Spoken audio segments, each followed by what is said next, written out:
TikTok করার কারণে গোরস্থানে লাশ দাফন করতে দেয়নি এলাকাবাসী। এই ব্যাপারে ইসলাম কি বলে? আসলে ভাই, আমরা একজন মানুষের সঙ্গে মৃত্যু পরবর্তী আচরণ কি সেটা আমরা অনেকেই জানি না। একজন মানুষ মারা যাওয়ার পরে প্রথম আচরণ হওয়া দরকার তার খবরটা শুনে এই কথা বলা, ইন্না লিল্লাহি ওয়া ইন্না ইলাইহি রাজিউন।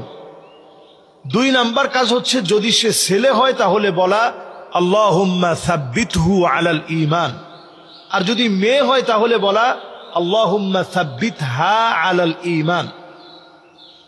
3 নাম্বার কাজ হচ্ছে তার যদি কোনো ঋণ থাকে সেটা পরিশোধ করার দ্রুত ব্যবস্থা নেওয়া। 4 নাম্বার কাজ হচ্ছে তার দাফন কাফন, তার জানাজার নামাজ পরবর্তী সময় তাকে কবরস্থ করা পর্যন্ত তার পিছনে পিছনে যাওয়া।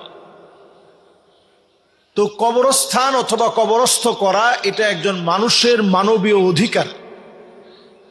মানুষ হিসাবে মানুষের অধিকার হচ্ছে আপনি তাকে দাফন কাফন করবেন, তাকে কবরস্থ করবেন, এটা তার প্রাপ্য একটা অধিকার। এই অধিকার আপনি নষ্ট করতে পারবেন না, যদিও সে অনেক বদকার, যদিও সে অনেক খারাপ, অনেক অন্যায়কারী, অনেক বড় সন্ত্রাসী, অনেক বড় টিকটকার, অনেক বড় দুশ্চরিত্র, অনেক বড় লম্পট, প্রস্টিটিউট, যাই হোক না কেন, আপনি ওই কবরস্থানে যদি তাকে কবরস্থ করতে না দেন তার অধিকার আপনি নষ্ট করলেন। এটা আপনি করতে পারবেন না যে তাকে আপনি মৃত্যু পরবর্তী সময়ে তাকে আপনি দাফন কাফন করতে দেন নাই, এই কাজটা আপনি করতে পারবেন। তাহলে এটা তার অধিকার, এই অধিকার তাকে নিশ্চিত করতে দিতে হবে। এরপরে যেটি গুরুত্বপূর্ণ বিষয়,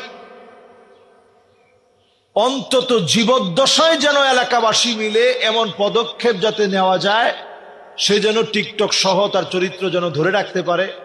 পঞ্চায়েত করে, পঞ্চায়েতের মাধ্যমে যারা মুরব্বীরা আছে তারা জীবদ্দশায় আপনারা এই সিদ্ধান্ত নিতেন যাতে করে সে ভালো মানুষ হতে পারে। আমরা জীবদ্দশায় তেমন কিছুই করলাম না, এবার একটা মৃত লাশের সঙ্গে আমি আমার ক্ষমতা দেখালাম। এই কাজটা যেন আমরা না করি। একটা মানুষ যখন মরে যায়, নবীজি সাল্লাল্লাহু আলাইহি সাল্লামের সামনে দিয়ে একটা ইহুদির লাশ যাচ্ছে, তো নবীজি অবাক হয়ে দাঁড়িয়ে গেলেন। সাহাবায়ে কেরাম বললেন, হাদিহি জুসসাতুল ইয়াহুদ, ইয়া রাসূলুল্লাহ, এটা তো একটা ইহুদির লাশ, এই লাশের জন্য আপনি দাঁড়ায় গেলেন? নবীজি বললেন যে ইহুদির লাশ হলেও সে বনি আদম, ওয়া কাররামনা বানি আদম, আল্লাহ তাআলা বনি আদমকে বড় সম্মানিত করেছে। বনি আদমকে আপনি অপমানিত, লাঞ্ছিত করতে পারবেন না। বনি আদম আল্লাহর কাছে বড় দামি, বড় সম্মানিত।